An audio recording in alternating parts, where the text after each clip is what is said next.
जय हिंद दोस्तों। आप सभी का स्वागत है हमारे इस YouTube channel SSC infinity academy में।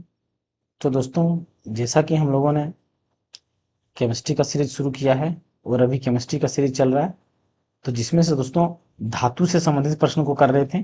तो आज हम दोस्तों सिल्वर, गोल्ड और पोटेशियम धातु से संबंधित प्रश्न को करेंगे, जिसमें से दोस्तों हम लोगों ने 1347 नंबर तक केमिस्ट्री का क्वेश्चन कंप्लीट कर चुके हैं। आज 1348 नंबर क्वेश्चन से शुरू करेंगे।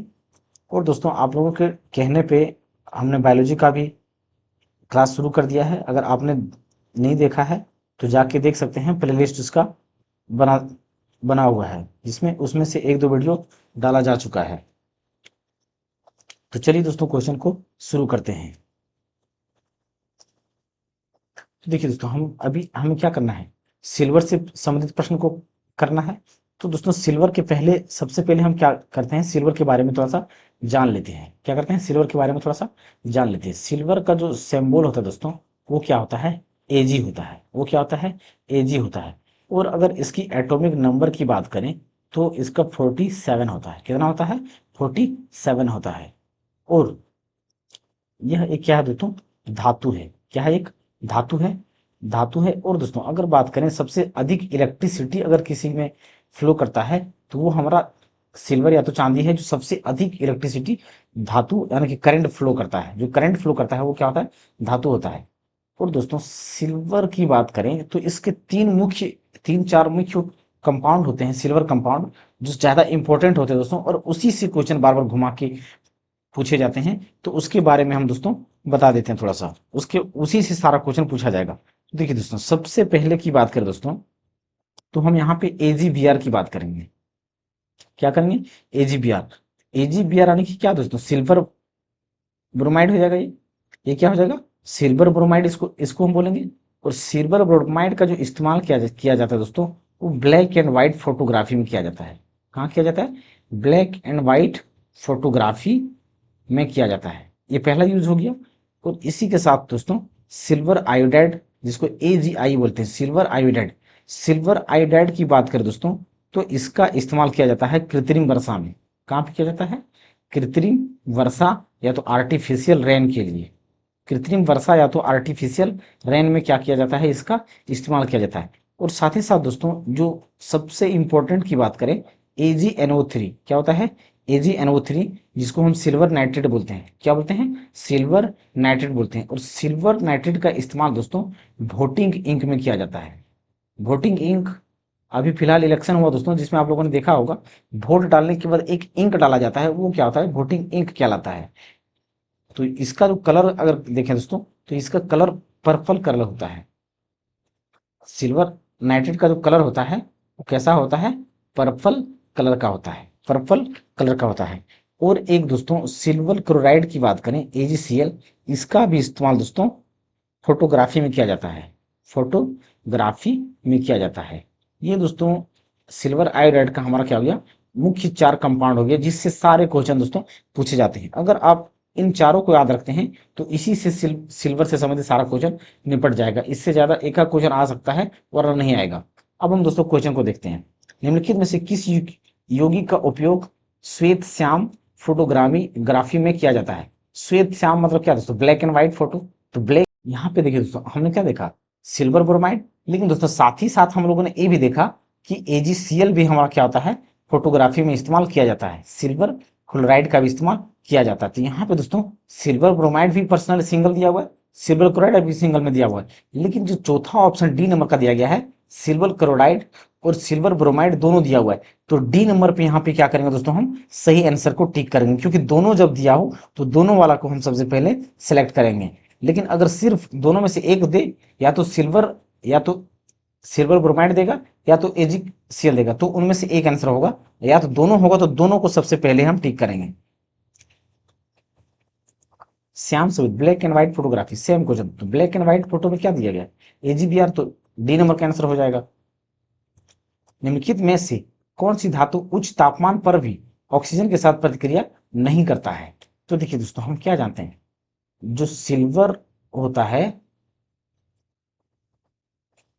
जो सिल्वर सिल्वर और जो गोल्ड होता है दोस्तों, ये हमारा क्या होता है, फ्री स्टेट में पाया जाता है। क्या होता है, फ्री स्टेट में पाया जाता है। तो कितना भी टेम्परेचर बढ़ा लो या ऑक्सीजन, कितने भी टेम्परेचर बढ़ा लें दोस्तों, टेम्परेचर कितनों बढ़ा लें, टेम्परेचर कितनों बढ़ा लें, ये सिल्वर और गोल्ड कभी भी ऑक्सीजन के साथ रिएक्शन नहीं करता है, ऑक्सीजन रिएक्शन नहीं करता है। तो यहाँ पे क्या हो जाएगा, चांदी जो होगा बिल्कुल से आंसर हो जाएगा, जो रिएक्शन नहीं करता है।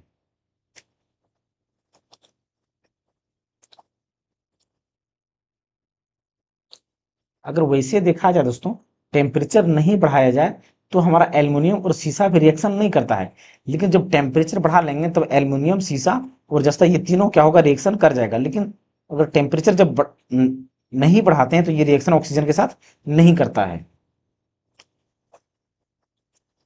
एजी प्लस और सीएल माइनस के संयुक्त होने पर बनाने वाले यौगिक को हम क्या बोलते हैं, एजीसीएल बनाता है। सिल्वर क्या करता है, सिल्वर क्लोराइड बनाएगा, सिल्वर क्लोराइड बनाएगा। तो सिल्वर क्लोराइड बनाएगा दोस्तों, तो वो हमारा क्या होगा, सी नंबर का क्या होगा, बिल्कुल सही आंसर हो जाएगा। ब्लैक एंड व्हाइट फोटोग्राफी में उपयोग किए जाने वाले दो रसायन कौन से हैं। तो सेम क्वेश्चन दोस्तों हम क्या देख चुके हैं, जो AgCl है और जो AgBr है, वो दोनों हमारा क्या होता है, ब्लैक एंड व्हाइट फोटोग्राफी में। तो बी नंबर का यहाँ पे क्या होगा, सही आंसर हो जाएगा। ब्लैक एंड व्हाइट फोटोग्राफी में निम्नलिखित धातुओं में से किन धातुओं के यौगिक का उपयोग किया जाता है। तो सिल्वर के धातुओं का इस्तेमाल किया जाता है दोस्तों। तो यहाँ पे ए नंबर का क्या होगा, बिल्कुल सही आंसर हो जाएगा। निम्नलिखित में से किस धातु के यौगिक का उपयोग श्वेत बावन फोटोग्राफी के लिए, तो वो हमारा यहाँ पे AgR की सिल्वर हो जाएगा। तो बी नंबर का आंसर इसका भी क्या हो जाएगा, बिल्कुल सही आंसर हो जाएगा। डैश प्रकृति में मुक्त तत्व के रूप में पाया जाता है। देखिए दोस्तों, हमने सेम क्वेश्चन हम लोगों ने क्या देखा, जो सिल्वर होता है, या तो जो गोल्ड होता है, या तो जो हमारा प्लेटिनियम होता है, ये क्या होता है, फ्री स्टेट में पाया जाता है। क्या होता है, फ्री स्टेट में पाया जाता है। तो फ्री स्टेट में पाए जाने के कारण ये कभी भी रिएक्शन ऑक्सीजन के साथ खुले में नहीं करता है अधिकतर मात्रा में। तो यहाँ पे क्या होगा, सिल्वर क्या हो जाएगा, बिल्कुल सही आंसर हो जाएगा, जो मुक्त रूप से पाया जाता है, यानी कि ऑक्सीजन वगैरह से कभी ये रिएक्शन नहीं करता है। तो ए नंबर का क्या होगा, सही आंसर हो जाएगा। निम्नलिखित धातुओं में से कौन सी फोटो फिल्मों में इस्तेमाल की जाती है, तो वो हमारा क्या दोस्तों, रजत। सिल्वर को ही रजत बोला जाता है, सिल्वर को रजत या चांदी बोला जाता है। तो बी नंबर का क्या होगा, यहाँ पे बिल्कुल सही आंसर हो जाएगा। निम्नलिखित में से कौन सी एक उत्कृष्ट धातु है, उत्कृष्ट धातु मतलब जिसे हम नोबेल मेटल के नाम से जानते हैं, नोबेल मेटल। तो नोबेल मेटल के अंतर्गत में दोस्तों तीन तत्व ज्यादा इंपॉर्टेंट होता है। पहला सिल्वर, दूसरा गोल्ड, और तीसरा प्लेटिनम। तीसरा क्या होता है, प्लेटिनम। तो ये तीनों हमारा नोबेल मेटल कहलाता है। तो यहाँ पे इन ऑप्शन में हमारा क्या दिया गया है, चांदी दिया गया है। तो चांदी यहाँ पे हमारा क्या होगा, बिल्कुल सही आंसर हो जाएगा।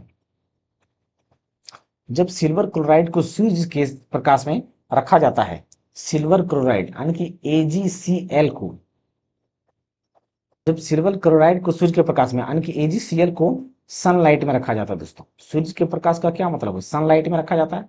तो सनलाइट में रखा जाता है, तो यह किसके बनने के कारण भूरे रंग का हो जाता है।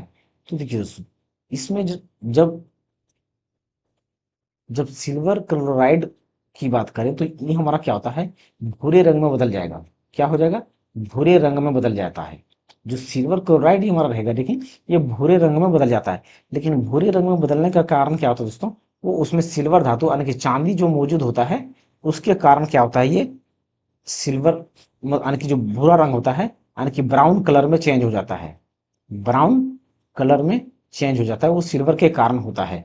तो यहाँ पे क्या हो जाएगा, सी नंबर का सही आंसर हो जाएगा। निम्न में से कौन सी धातु विद्युत की सर्वश्रेष्ठ चालक है। स्टार्टिंग में हम लोगों ने देखा है दोस्तों, जो सबसे अधिक सर्वश्रेष्ठ सुचालक की बात करें, यानी कि जो करंट ज्यादा मात्रा में फ्लो करता है, वो चांदी होता है। तो डी नंबर का सही आंसर हो जाएगा। जब सिल्वर ब्रोमाइड को सूर्य की रोशनी में रखा जाता है, सिल्वर ब्रोमाइड यानी कि AgBr, क्या होता है, AgBr, सूर्य की रोशनी में, यानी फिर दोस्तों सनलाइट में रखा जाता है, AgBr को सनलाइट में रखा जाएगा। तो ये हमारा यहाँ पे क्या होगा, अगर ये टूटेगा तो हमारा किस में टूटेगा, सिल्वर टूट जाएगा। और ब्रोमीन हमारा क्या है, गैस है, तो ये ब्रोमीन गैस में टूट जाएगा। तो यहाँ पे हमारा क्या होगा, Ag+Br बन जाएगा। तो ब्रोमीन गैस बनती है, तो डी नंबर का सही आंसर हो जाएगा। निम्नलिखित में से कौन सी धातु सबसे अधिक आघातवर्धनीय है? आघातवर्धनीय का मतलब क्या दोस्तों? मेलेएबल। क्या होता है? मेलेएबल। मेलेएबल कहते हैं इसको, क्या बोलते हैं? मेलेबल। मेलेबल मतलब क्या होता है दोस्तों? जब किसी धातु को हम पीट पीट के चादर में परिवर्तित कर देते हैं, तो उसे क्या कहते हैं? हम मेलेबल कहते हैं। उसे क्या कहते हैं? मेलेबल कहते हैं। और दोस्तों किसी धातु को एक पतली तार में अगर हम कन्वर्ट कर दें, तो वो डक्टाइल कहलाता है। वो क्या कहलाता है? डक्टाइल या डक्टिलिटी कहलाता है, या तन्यता कहलाता है। डक्टिलिटी, वो क्या कहलाता है? डक्टिलिटी कहलाता है, या तो तन्यता कहलाता है। और चादर में जिसको परिवर्तित करते हैं, वो मेलेबिलिटी या मेलेबिलिटी या तो मेलेबिलिटी या तो क्या कहते हैं दोस्तों? आघातवर्धनीय कहते हैं। तो चांदी की बात करें दोस्तों, तो चांदी को अगर 1 ग्राम चांदी की बात करें, तो 1 ग्राम चांदी को लगभग 1 किलोमीटर से भी अधिक लंबा हम खींच सकते हैं, उसको तार में परिवर्तित कर सकते हैं। तो जो चांदी हमारा होगा, सबसे अधिक डक्टिलिटी भी होगा उसका, और मेलेबिलिटी भी अगर देखें तो सबसे अधिक चांदी का ही होगा। तो सही आंसर यहाँ पे क्या हो जाएगा दोस्तों? डी नंबर का क्या होगा? सही आंसर हो जाएगा। आपने देखा होगा दोस्तों, जो चांदी होते हैं या सोना होता है, एयू या तो एजी जो होता है, आभूषण बनाने के लिए, आभूषण बनाने के लिए क्या करता है? इसको पतले से पतले यानी कि छोटे से छोटे में, या तो पतले से पतले में रूप दे देता है और आभूषण को बनाता है। तो ये क्या होता है? ज्यादा मेलेबल और डक्टाइल होने के कारण ही ऐसा हो पाता है। वायु में मौजूद निम्नलिखित में से कौन सा तत्व चांदी की वस्तुओं को काला कर देता है जब वे वायु के संपर्क में आती है? देखिए दोस्तों, हम क्या जानते हैं, जो हमारा चांदी होता है, चांदी, अगर चांदी हमारा हाइड्रोजन सल्फाइड के साथ ऑक्सीजन की उपस्थिति में, हाइड्रोजन सल्फाइड के साथ ऑक्सीजन की उपस्थिति में अगर रिएक्शन करेगा, तो यहाँ पे हमारा Ag2S बनाएगा, साथ ही साथ क्या बनाएगा? जल बनाएगा। क्या बनाएगा? साथ ही साथ जल बनाएगा। पहली चांदी की कलर की बात करें, तो ये सिल्वर नॉर्मल कलर का होता है। क्या होता है? नॉर्मल होता है। लेकिन जब हाइड्रोजन सल्फाइड से रिएक्शन करता है, तो Ag2S बना लेता है। क्या करता है? Ag2S बना लेता है। और Ag2S बनाने के कारण इसमें सल्फर का क्या होता है? एक परत जम जाता है। सल्फर का क्या होता है? एक परत जम जाता है, जिसके कारण ये क्या होता है? काला हो जाता है। जिसका कारण चांदी क्या होता है? काला हो जाता है। तो ये हमारा किसके कारण हो रहा है? सल्फर के कारण हो रहा है। क्या हो रहा है? सल्फर के कारण। और सल्फर को ही दोस्तों गंधक कहा जाता है। पिछले क्लास में हम लोगों ने देख चुके हैं, सल्फर को ही क्या कहा जाता है? गंधक कहा जाता है। तो बी नंबर का क्या होगा? यहाँ पे बिल्कुल सही आंसर हो जाएगा। वायु के संपर्क में आने से कुछ समय बाद चांदी के गहने काले पड़ जाते हैं, क्योंकि सल्फर के संपर्क में आ जाता है। तो इसमें सही आंसर क्या हो जाएगा दोस्तों? चांदी वायु में मौजूद कार्बन के साथ, कार्बन से नहीं, बिल्कुल नहीं। चांदी वायु में संपर्क नाइट्रोजन के साथ, बिल्कुल नहीं। चांदी वायु में मौजूद सल्फर के साथ अभिक्रिया करके सिल्वर सल्फाइड बनाता है। यानी कि दोस्तों ये हमारा बी सी नंबर का क्या होगा? बिल्कुल सही आंसर हो जाएगा। चांदी किस पदार्थ के साथ अभिक्रिया करने पर काली पड़ती है? तो वो हमारा सल्फर, सल्फर यानी कि गंधक होता है। और दोस्तों सल्फर के बारे में हम पहले जान चुके हैं, जो S8 होता है वो स्टेबल होता है सल्फर का। अब हम दोस्तों गोल्ड से संबंधित यानी एयू से संबंधित प्रश्न को करेंगे। और दोस्तों तो सबसे पहले हम दोस्तों क्वेश्चन करने से सोना के बारे में जान लेते हैं। तो एयू की बात करें दोस्तों, तो एयू की एटॉमिक नंबर की बात करें तो कितना होता है? 79 होता है। कितना होता है? 79 होता है। अगर गोल्ड की बात करें दोस्तों, तो ये सबसे, गोल्ड हमारा क्या है? एक धातु है या मेटल है? धातु है। और दोस्तों धातु या तो मेटल है। तो मेटल हम क्या जानते हैं? जो धातु हमारा होता है, मेलेबल भी होता है, मेलेबल भी होता है, और डक्टाइल भी होता है। क्या होता है? डक्टाइल भी होता है। हालांकि दोस्तों अभी कुछ देर पहले हमने दोस्तों जो चांदी के बारे में बताया, वो क्या बताया तुमको? डक्टाइल होता है। तो सोना भी उसी प्रकार दोस्तों जो होता है, वो सबसे अधिक डक्टाइल क्या होता है? सोना होता है। तो इसके 1 ग्राम को दोस्तों, पिछले पीछे में चांदी के बारे में बताया दोस्तों, शायद वो मिस्टेक से बता दिया हमने। जो सोना को अगर 1 ग्राम सोना होता है, तो इसको हम 1 से 3 किलोमीटर के आसपास में लगभग खींच सकते हैं, तन्यता के रूप में खींच सकते हैं, यानी कि खींच सकते हैं। यानी कि तार के रूप में परिवर्तित कर सकते हैं, तार के रूप में परिवर्तित कर सकते हैं 1 ग्राम सोने को 1 से 3 किलोमीटर के आसपास में। अब हम दोस्तों क्वेश्चन को देखते हैं। इसमें कोई खास दोस्तों ज्यादा सोने में कंपाउंड के बारे में नहीं पढ़ना होता है। निम्नलिखित में से कौन सी धातु मुक्त अवस्था में पाई जाती है? तो मुक्त अवस्था में हम लोगों ने देख चुके हैं दोस्तों, जो नोबेल मेटल होता है एजी एयू और प्लेटिनम होता है, एजी एयू और प्लेटिनम होता है जो नोबेल मेटल कहलाता है हमारा, तो वही मुक्त अवस्था में होता है। तो यहाँ पे हमारा सोडियम पोटेशियम कैल्शियम नहीं होगा बल्कि सोना हो जाएगा। तो बी नंबर का यहाँ पे क्या होगा, बिल्कुल सही आंसर हो जाएगा। निम्न में से अघात वर्तना धातु कौन सी है? अघात वर्तना मतलब फिर से मेलेबल दोस्तों, और मेलेबल की बात करें तो सबसे अधिक मेलेबल की बात करें तो वो गोल्ड होता है हमारा। सबसे मेलेबल की बात करें तो वो क्या होता है, गोल्ड होता है। उसके बाद क्या होता है, सिल्वर होता है। उसके बाद क्या होता है, सिल्वर होता है, सिल्वर होता है। तो बी नंबर का यहाँ पे बिल्कुल सही आंसर हो जाएगा। निम्नलिखित में से किसे ओरम कहा जाता है? देखिए दोस्तों, अगर गोल्ड की बात करें दोस्तों, तो गोल्ड का आपने देखा होगा दोस्तों कि गोल्ड का जो सिंबल चिन्ह होता है वो एयू क्यों होता है? वो एयू क्यों होता है? क्योंकि दोस्तों जो लेटिन नाम गोल्ड का होता है वो ओरम होता है। क्या होता है? ओरम होता है। और इसी ओरम से क्या किया गया है, इस एयू को लिया गया है। जिस प्रकार से सोडियम का क्या था दोस्तों, नेट्रियम था, और पोटेशियम का क्या था, कैलियम था, उसी प्रकार सोने का ओरम से एयू लिया गया है। तो बी नंबर का यहाँ पे क्या होगा, बिल्कुल सही आंसर हो जाएगा।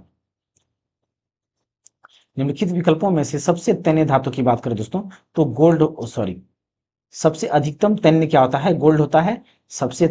गोल्ड, उसके बाद क्या होता है, सिल्वर होता है। तो सी नंबर का यहाँ पे क्या होगा, बिल्कुल सही आंसर हो जाएगा। लिखित में से भिन्न या असंगत को चुने। भिन्न मतलब क्या दोस्तों, जो अलग को चुनना होता है हमें। तो अलग की बात करें दोस्तों, तो ये सब दोस्तों कहीं भी हमने पीरियोडिक टेबल में ये सब इन सब के बारे में नहीं देखा है। तो एकमात्र यहाँ पे डी हमारा सोना क्या हो जाएगा, इन सब से क्या होगा, भिन्न हो जाएगा, जो एक धातु है। क्या है, धातु है या तो तत्व है। तो डी नंबर का यहाँ पे बिल्कुल सही आंसर हो जाएगा। तो यहाँ पर दोस्तों अगर हम एक्वा मरीन की बात करें, तो एक्वा मरीन हमारा क्या होता है, एक महत्वपूर्ण खनिज होता है। क्या होता है, एक एक खनिज होता है। ये क्या होता है, खनिज होता है। और टोपाज की बात करें दोस्तों, तो टोपाज हमारा क्या होता है, टोपाज को ही पुखराज के नाम से जाना जाता है। क्या है, पुखराज के नाम से जाना जाता है। और पुखराज का क्या है दोस्तों, एक बहुमूल्य रत्न है। बहुमूल्य क्या है, रत्न है, रत्न। जैसे कि मनी होता है, डायमंड होता है, उसी प्रकार ये क्या है, बहुमूल्य रत्न है। तो यहाँ पे डी नंबर का सही आंसर हो जाएगा। निम्न में से किसकी आघातवर्धनीयता अधिकतम है? तो सबसे आघातवर्धनीयता या मेलेबिलिटी की बात करें दोस्तों, मेलेबिलिटी या तो डक्टिलिटी, तो वो सोने का होता है। तो ए नंबर का बिल्कुल सही आंसर हो जाएगा। सोना निम्न में से किस में घुलनशील है? देखिए दोस्तों, हम क्या जानते हैं, जो हमारा अम्ल राज होता है HCl प्लस नाइट्रिक एसिड का जो घोल होता है, इसे क्या कहते हैं, अम्लराज कहते हैं। इसे क्या कहते हैं, अम्लराज कहते हैं, या तो एक्वरेजिया कहते हैं।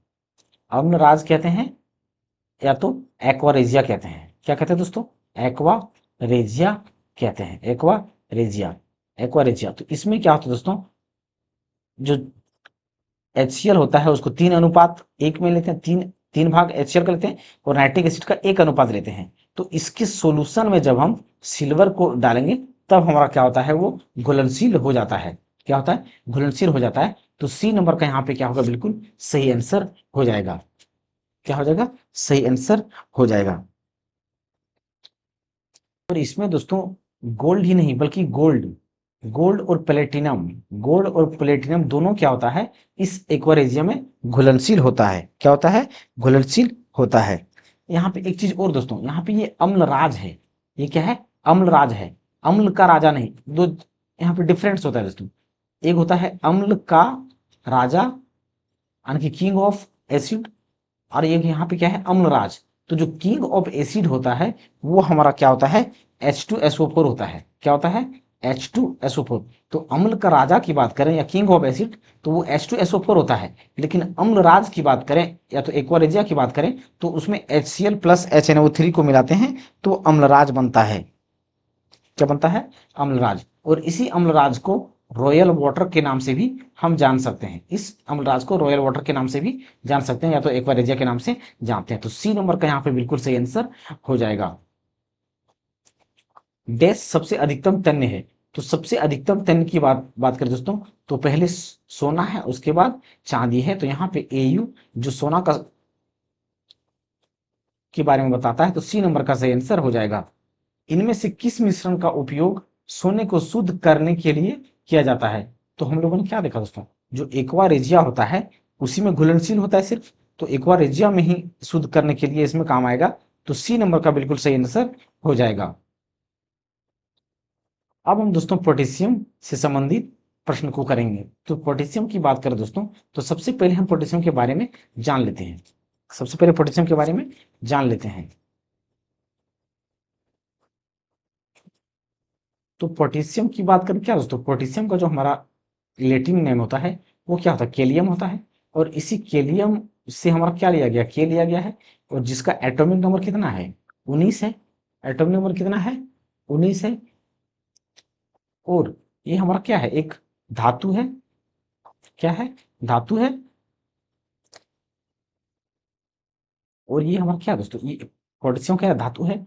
और दोस्तों हम क्या जानते हैं, जो रिएक्टिविटी सीरीज की बात करें, ये सबसे अधिक इलेक्ट्रोनेगेटिव कोई तत्व होता है, इलेक्ट्रोनेगेटिविटी अगर किसी तत्व में है तो वो हमारा किस में है, इसमें पोटेशियम में है।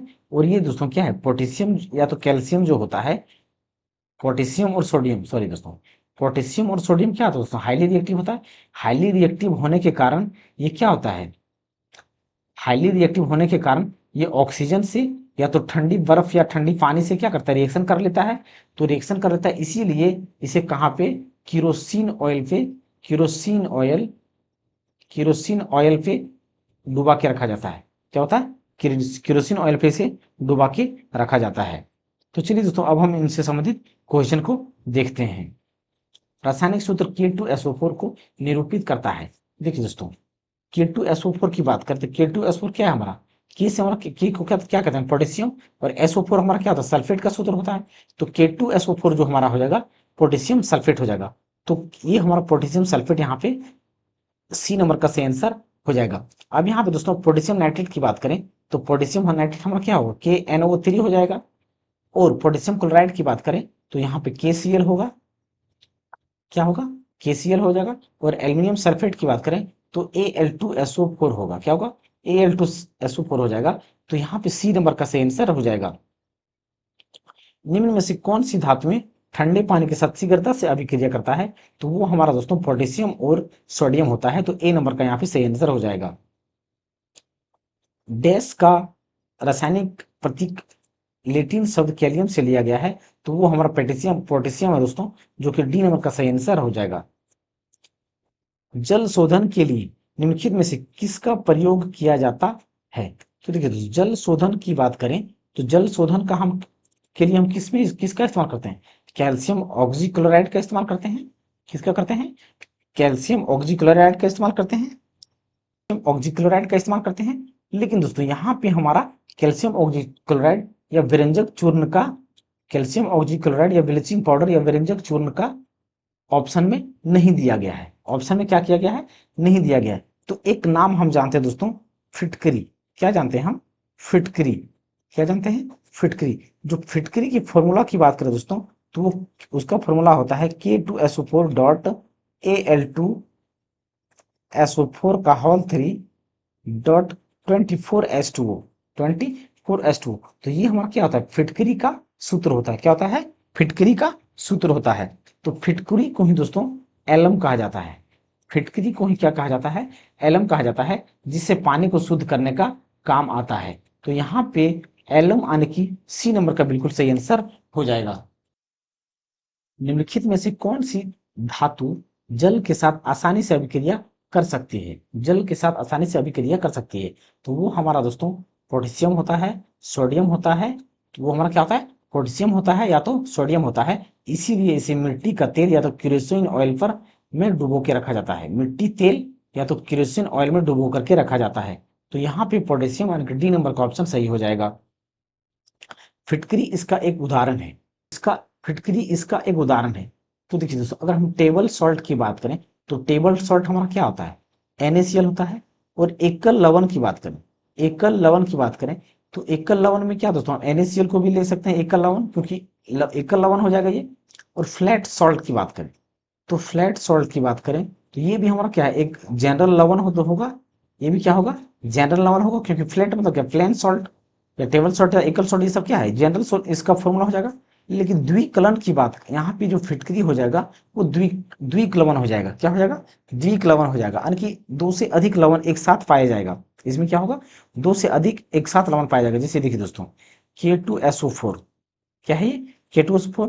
तो एक लवण हमारा क्या हो गया, K2SO4 हो गया। और साथ ही साथ एक लवण यहाँ पे क्या है, Al2SO4 का होल 3। ये दूसरा लवण हमारा हो गया, क्या हो गया, दूसरा लवण हो गया। और 24H2O, तो ये हमारा क्या होता है दोस्तों, फिटकरी का सूत्र होता है। तो उसमें से दोस्तों एक लवण हमारा K2SO4 हो गया, और दूसरा लवण जो हो गया वो Al2SO4 हो गया। तो यहाँ पे दो लवण हो गया, इसीलिए इसे द्विक लवण कहा जाता है। तो ए नंबर का यहाँ पे क्या होगा भाई, बिल्कुल सही आंसर हो जाएगा। पोटेशियम नाइट्रेट का मोलिक्यूल सूत्र होता है। तो देखिए दोस्तों, पोटेशियम नाइट्रेट की बात करें तो KNO3 होता है। क्या होता है, KNO3 होता है। तो यहाँ पे ए नंबर का ऑप्शन क्या हो जाएगा, बिल्कुल सही आंसर हो जाएगा। निम्नलिखित में से कौन सी धातु को तेल में रखना आवश्यक है। तो तेल आने के दोस्तों, मिट्टी के तेल में रखना आवश्यक है।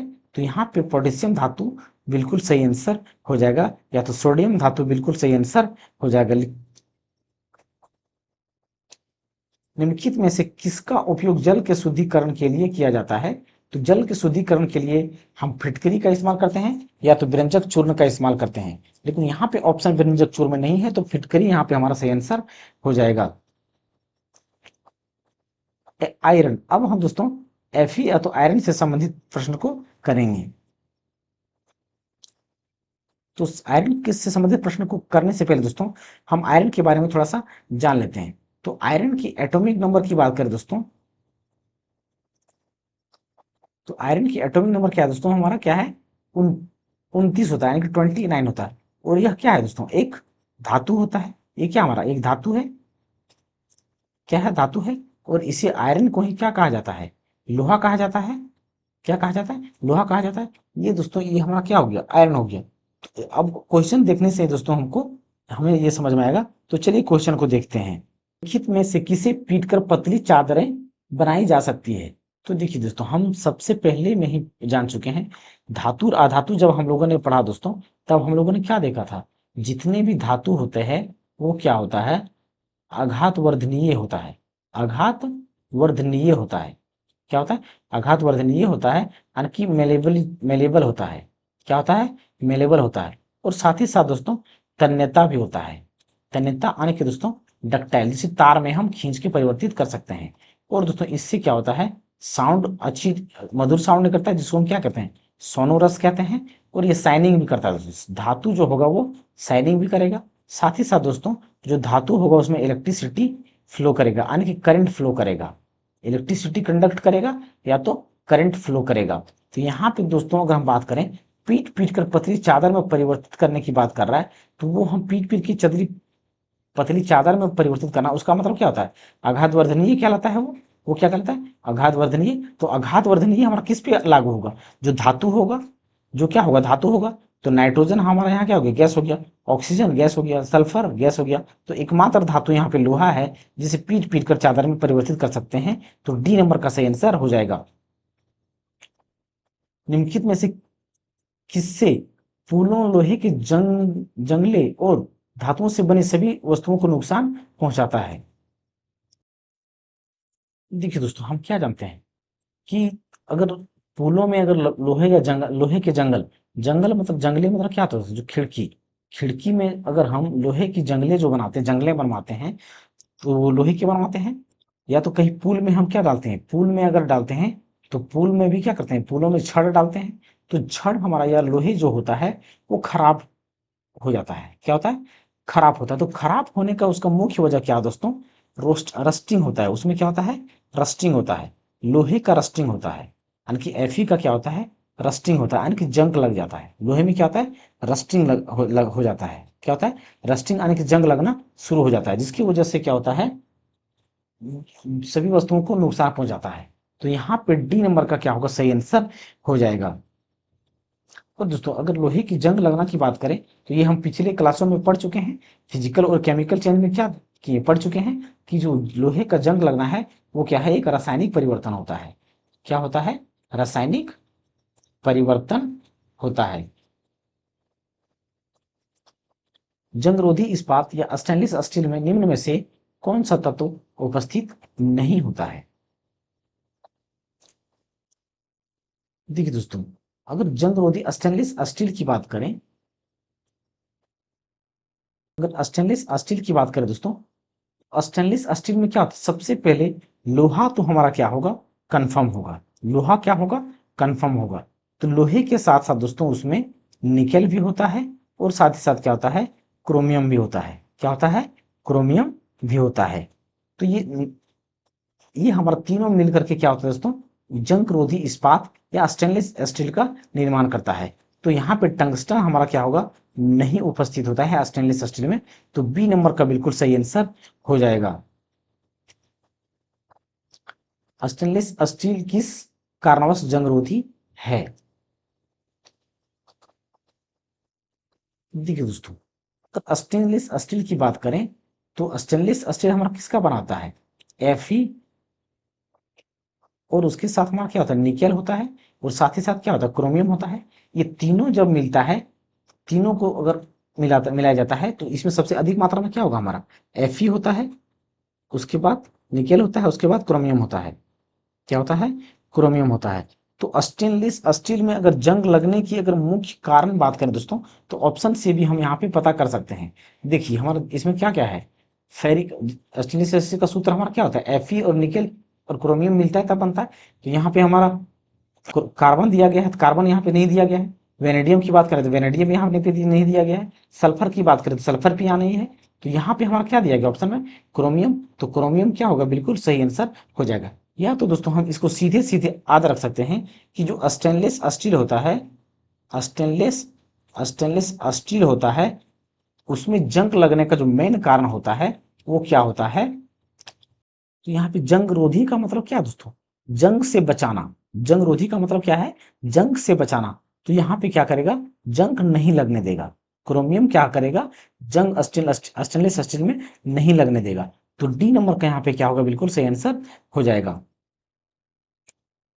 जब लोहे को नम हवा में रखा जाता है तो हाइड्रेट आयरन ऑक्साइड Fe2O3 की एक लाल भूरे रंग की परत इसके तरफ सतह पर जमा हो जाती है। इस लाल भूरे रंग की परत को डैश कहते हैं। तो इस लाल भूरे रंग को क्या कहते हैं दोस्तों, हम जंग कहते हैं। क्या कहते हैं, जंग या तो रस्टिंग कहते हैं। तो सी नंबर का यहाँ पे क्या होगा, बिल्कुल सही आंसर हो जाएगा। क्या हो जाएगा, सही आंसर हो जाएगा। धातु ऑक्साइड बनाने के लिए डैश की भाप के साथ अभिक्रिया कराई जाती है। तो अगर हमें क्या बनाना है, धातु ऑक्साइड बनाना है, तो देखिए तो हम क्या जानते हैं, अगर हम पोटेशियम की बात करें या सोडियम की बात करें तो ये ऑक्सीजन के साथ क्या करता है, ऑक्सीजन के साथ रिएक्शन नहीं कर, ऑक्सीजन के साथ रिएक्शन कर लेता है। और ऑक्सीजन के साथ रिएक्शन करने के लिए, करने के साथ साथ ये आग मतलब रिएक्शन करने के बाद आग पकड़ लेता है। क्या होता है, आग पकड़ लेता है। तो यहाँ पे दोस्तों हम ए और बी में हम रिएक्शन नहीं करवा सकते हैं। क्या है, नहीं करवा सकते हैं। और अगर धातु ऑक्साइड बनाना हो दोस्तों, तो सोडियम और पोटेशियम को क्या कर, आसानी से हम उसको चाकू से काट सकते हैं। तो वो ऑक्साइड कम मात्रा में बनाता है और ये रिएक्शन करके आग भी पकड़ लेता है। तो और यहाँ पे दोस्तों, तो यहाँ पे अगर हम देखें दोस्तों, तो जो आयरन होता है, आयरन को अगर हम यानी कि भाप के साथ रिएक्शन करवाएंगे तो वो क्या बनेगा, धातु ऑक्साइड बनाने के लिए धातु ऑक्साइड का निर्माण करेगा। क्या करेगा, धातु ऑक्साइड का निर्माण करेगा, धातु ऑक्साइड का निर्माण करेगा। तो डी नंबर का यहाँ पे बिल्कुल सही आंसर हो जाएगा।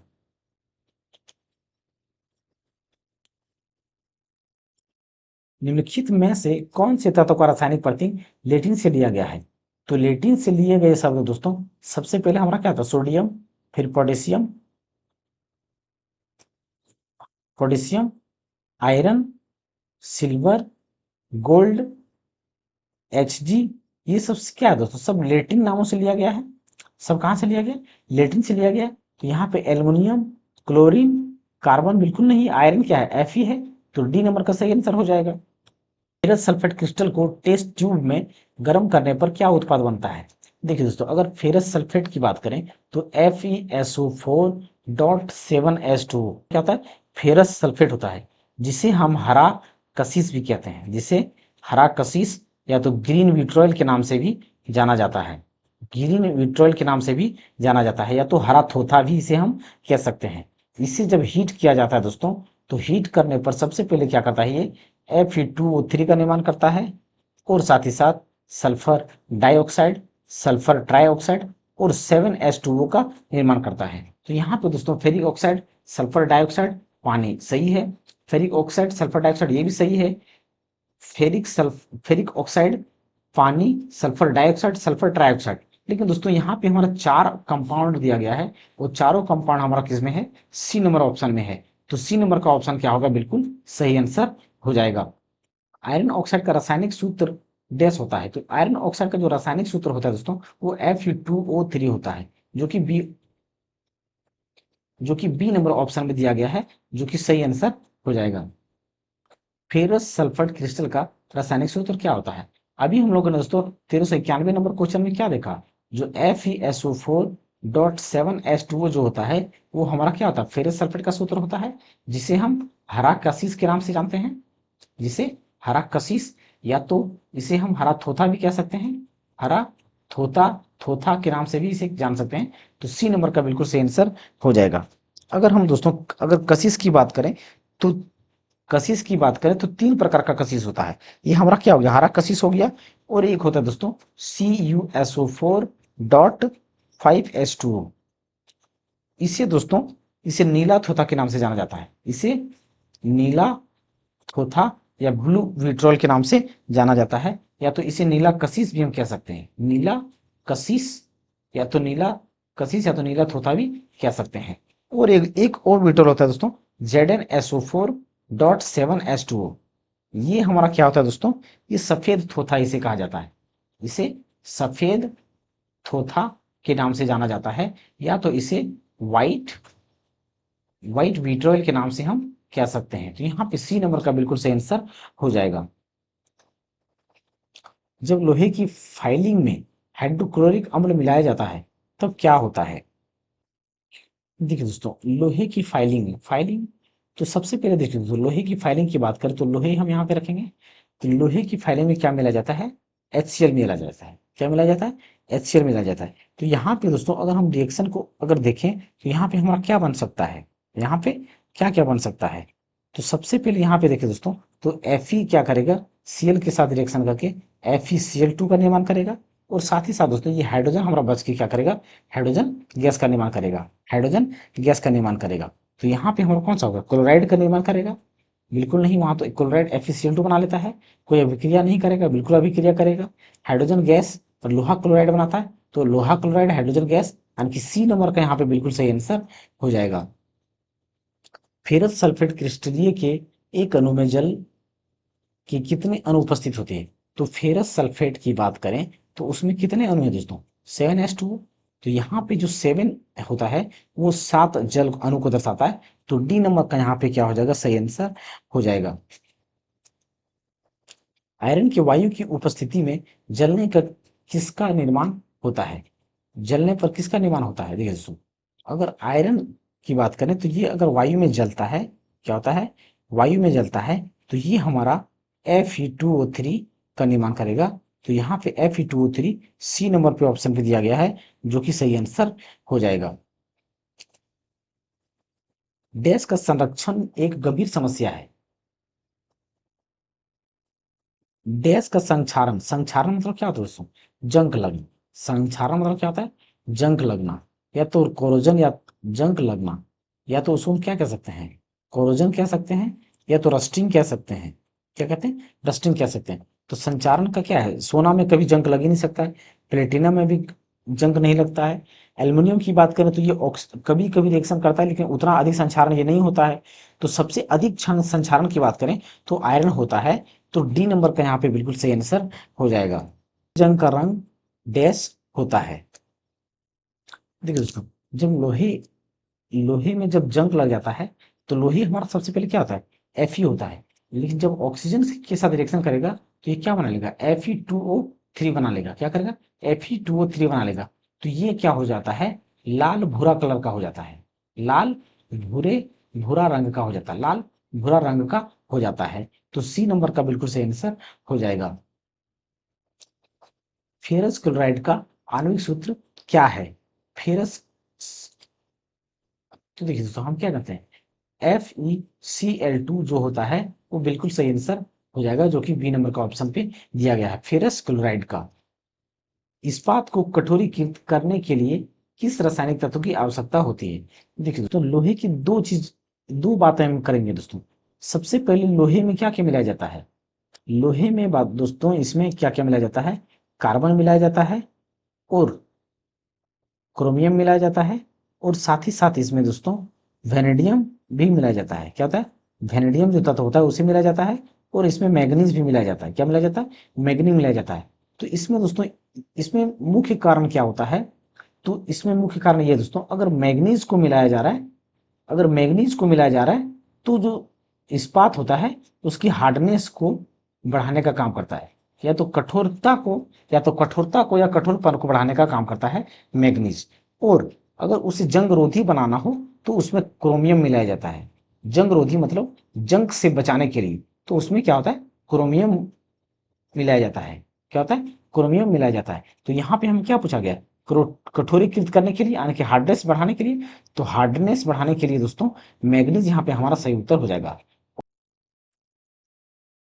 अब हम दोस्तों मैग्नीशियम धातु से संबंधित प्रश्न को देखेंगे। मैग्नीशियम धातु से संबंधित प्रश्न को देखेंगे। सबसे पहले दोस्तों मैग्नीशियम के बारे में हम जानते हैं। मैग्नीशियम का हमारा क्या होता है, Mg होता है, और इसका एटॉमिक नंबर कितना होता है, 12 होता है। और मैग्नीशियम क्या हमारा धातु है, मैग्नीशियम क्या है हमारा एक धातु है, ये क्या है, धातु है। तो अब हम दोस्तों क्वेश्चन को देखते हैं। नेहा हाइपर एसिडिटी से पीड़ित है, मतलब दोस्तों नेहा हाइपर एसिडिटी से पीड़ित है, इससे राहत के लिए निम्न में से कौन सा यौगिक दिया जाता है। तो देखिए दोस्तों, पिछले क्लासों में हम लोगों ने जाना है कि एसिडिटी हमारा क्या होता है, जब हम खाना वगैरह खा लेते हैं तो खाना नहीं पचता है और वो एसिडिटी में कन्वर्ट हो जाता है। क्या होता है, एसिडिटी में कन्वर्ट हो जाता है, यानी कि तेलीय सामान भी खाते हैं तो दोस्तों वो एसिडिटी में हो जाता है। तो एसिडिटी को हमें खत्म करना है, तो ये क्या है, अम्लीय गुण होता है। एसिडिटी है मतलब क्या है, अम्लीय गुण का है। और इस अम्लीय गुण को खत्म करना होगा तो क्षारीय प्रकृति का चीज हमें मिलाना पड़ेगा, या तो बेसिक नेचर का चीज मिलाना पड़ेगा। तो बेसिक नेचर में दोस्तों MgOH को मिलाए, MgOH का अगर हम सेवन करते हैं तो एसिडिटी हमारा क्या होगा, खत्म हो जाएगा। क्योंकि ये हमारा क्या हो गया, एसिडिटी होगा। और एसिड और बेस, और हम पहले क्या जानते हैं, जो एसिड और बेस जब मिलता है तो वो हमारा क्या होता है, न्यूट्रल होता है, और ये लवण का निर्माण करता है। तो यहाँ पे हमारा MgOH का होल टू, यानी कि बी नंबर का बिल्कुल सही आंसर हो जाएगा, जो एसिडिटी को या एंटी एसिड को कम करने का या राहत मिलाने का काम करेगा। अपच के दौरान पेट के दर्द से छुटकारा पाने के लिए लोग निम्न में से किसका उपयोग करते हैं। तो सेम क्वेश्चन दोस्तों, अपच हो जाएगा तो क्या मतलब, एसिडिटी हो गया। तो एसिडिटी जब हो जाता है तो उससे क्या करना चाहिए, मिल्क ऑफ मैग्नीशिया, यानी कि MgOH का होल 2 का सेवन करना चाहिए, जिसे मिल्क ऑफ मैग्नीशिया के नाम से भी जाना जाता है। मिल्क ऑफ मैग्नीशिया के नाम से जाना जाता है। जब मैग्नीशियम को हवा की उपस्थिति में जलाया जाता है तो बनने वाला उत्पाद डैश होता है। तो देखिए दोस्तों, अगर मैग्नीशियम की बात करें तो मैग्नीशियम को कहाँ पे जलाया जाता है, हवा में जलाया जाता है। तो जब ये मैग्नीशियम को हवा में जलाया जाएगा, जब ये मैग्नीशियम को हवा में जलाया जाएगा दोस्तों, तो यहाँ पे इसका MgO का निर्माण करेगा। क्या करेगा, MgO का निर्माण करेगा। तो यहाँ पे MgO हमारा क्या होता है, मैग्नीशियम ऑक्साइड हो जाएगा। तो सी नंबर का यहाँ पे बिल्कुल सही आंसर हो जाएगा। जब मैग्नीशियम रिबन हवा में जलाया जाता है तो कौन सा यौगिक उत्पन्न होता है। तो यहाँ पे दोस्तों सेम क्वेश्चन यहाँ पे क्या हो जाएगा, मैग्नीशियम ऑक्साइड, यानी कि सी नंबर का इसमें भी सही आंसर हो जाएगा। मैग्नीशियम मिल्क, या तो milk of magnesia, magnesium milk या तो मिल्क ऑफ मैग्नीशिया, किसे कहते हैं दोस्तों, जो MgOH2 होता है ये हमारा क्या होगा, मिल्क ऑफ मैग्नीशिया। किस प्रकार किया जाता है, का प्रयोग किस प्रकार किया जाता है, तो इसको क्या कहते हैं, तो एंटी एसिड में करते हैं। कहाँ पे करते हैं, एंटी एसिड के रूप में। तो यहाँ पे क्या दोस्तों हमारा MgOH का इस्तेमाल किस रूप में हम करते हैं, एंटी एसिड को कम करने के लिए करते हैं, या तो जो एसिडिटी होता है उसको कम करने के लिए करते हैं। तो एसिडिटी को कम करने के लिए दोस्तों, तो यहाँ पे हम क्या करते हैं, दर्दनाशक के रूप में करते हैं, नहीं। एंटीबायोटिक के रूप में करते हैं, नहीं। औषधि के रूप में करते हैं, बिल्कुल नहीं। घुट्टी के रूप में करते हैं। घुट्टी मतलब दोस्तों आप देख सुने होंगे कि जब बच्चे को कभी कभी तबीयत खराब हो जाता है तो उसे घुट्टी पिलाया जाता है, या तो जन्म घुट्टी जिसको कहते हैं, तो घुट्टी पिलाया जाता है। तो यहाँ पे ए नंबर का बिल्कुल सही आंसर हो जाएगा, जो घुट्टी के रूप में इस्तेमाल करते हैं, यानी कि एक रोग निवारक के रूप में इस्तेमाल करते हैं। मैग्नीशियम रिबन एक चमकदार सफेद लौह के साथ जलता है और एक डैश रंगीन पाउडर में बदल जाता है। देखिए दोस्तों, अगर मैग्नीशियम को हम जलाते हैं, मैग्नीशियम को क्या करते हैं, ऑक्सीजन के साथ जलाते हैं। तो जब हम जलाते हैं इसको, तो जलते समय हमारा इसका कलर जो होता है वो क्या होता है, सफेद लौह के साथ जलता है। क्या होता है, सफेद लौह के साथ जलता है। और जलने के बाद जल के जब पूरा कंप्लीट हो जाएगा, तो ये हमारा क्या होगा, सफेद अवक्षेप प्राप्त होता है। क्या होगा, सब सफेद अवक्षेप या सफेद कलर का व्हाइट पार्टिसिपेट प्राप्त होगा। तो सफेद कलर का प्राप्त होगा अवक्षेप, क्या होगा, सफेद अवक्षेप प्राप्त होगा, यानी कि सी नंबर का यहाँ पे बिल्कुल सही आंसर हो जाएगा। मैग्नीशियम में से किसमें MgCl2 विलेय है। देखिए दोस्तों, अगर MgCl2 की बात करें, तो MgCl2 हमारा दोस्तों जल में क्या होता है, आसानी से घुलनशील होता है। क्या होता है, घुलनशील होता है। तो डी नंबर का यहाँ पे क्या होगा, बिल्कुल सही आंसर हो जाएगा। MgO का विलयन डैश होता है। देखिए दोस्तों, हम क्या जानते हैं, जो हमारा धातु होता है, और धातु के साथ ऑक्सीजन जब होता है, तो वो हमारा क्या होता है, धातु प्लस ऑक्सीजन क्षारीय नेचर नेचर का होता है। वो क्या होता है दोस्तों, क्षारीय नेचर का होता है। वो क्या होता है, क्षारीय नेचर का, हम पहले जानते हैं। तो यहाँ पे क्षारीय नेचर, यानी कि डी नंबर का बिल्कुल सही आंसर हो जाएगा। मैग्नीशियम रिबन का चमकदार डैश लौ के साथ जलता है, तो वो सफेद लौ के साथ जलता है। तो ए नंबर इसका भी आंसर सही हो जाएगा। मैग्नीशियम रिबन को जलाने से सफेद राख उत्पन्न होती है, जिसे डैश बनाने के लिए पानी में घोला जाता है। देखिए दोस्तों, अगर मैग्नीशियम ऑक्साइड को हम जलाते हैं, तो वो क्या होता है, सफेद राख बनता है, सफेद राख उत्पन्न होता है।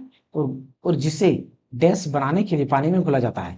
तो देखिए दोस्तों, पानी में जब हम इसे घोल देंगे, तो ये हमारा क्या बन जाएगा, ये हमारा क्या बन जाएगा, MgOS का हॉल 2 बनेगा। क्या बनेगा, MgOS का हॉल 2 बनेगा। तो यहाँ पे मैग्नीशियम हाइड्रोक्साइड, जो सी नंबर का ऑप्शन हो जाएगा, बिल्कुल सही आंसर हो जाएगा। मैग्नीशियम के लिए प्रयुक्त प्रतीक क्या है, यानी कि मैग्नीशियम का जो सिंबॉलिक चिन्ह होता है दोस्तों, वो हमारा क्या होता है, Mg होता है। क्या होता है, Mg होता है। और यहाँ पे Mn हमारा क्या है दोस्तों, मैग्नीज का है। क्या है, मैग्नीज का है।